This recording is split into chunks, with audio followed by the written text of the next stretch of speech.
উমর রাদিয়াল্লাহু আনহু আমিরুল মুমিনিন, ইসলামের দ্বিতীয় খলিফা, রাতের বেলা তাহাজ্জুদ পড়তেন, আবার রাতের একটা অংশ অল্প একটু বিশ্রাম নিতেন, নিয়েই আবার বের হয়ে পড়তেন জনগণের খোঁজ খবর নেওয়ার জন্যে।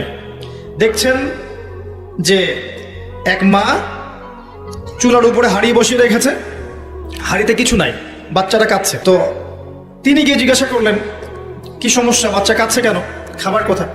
তো এই মহিলা বলছে, ওয়াল্লাহি হাযা বাইনি ওয়া বাইনা উমর, আল্লাহর কসম করে বলছি এই অবস্থাটা আমার ওমরের আর আল্লাহর মাঝখানের ব্যাপার।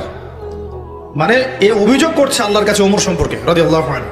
সে তো চিনতে পারেনি যে এই ব্যক্তি ওমর রাদিয়াল্লাহু আনহু। এবার ওমর রাদিয়াল্লাহু আনহু একটু ভয় পেয়ে গেলেন, মানে বিচলিত হয়ে পড়লেন যে আমার ব্যাপারে আল্লাহর কাছে দাবি রাখলে তো সমস্যা না।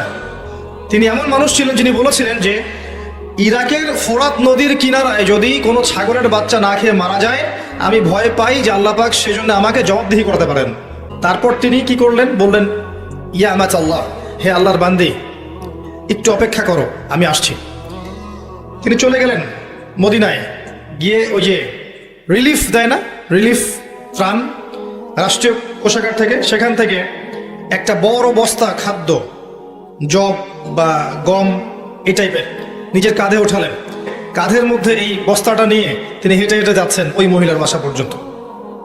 তার পাশে একজন সাহাবী ছিলেন, তার নাম ছিল আসলাম রাদিয়াল্লাহু আনহু।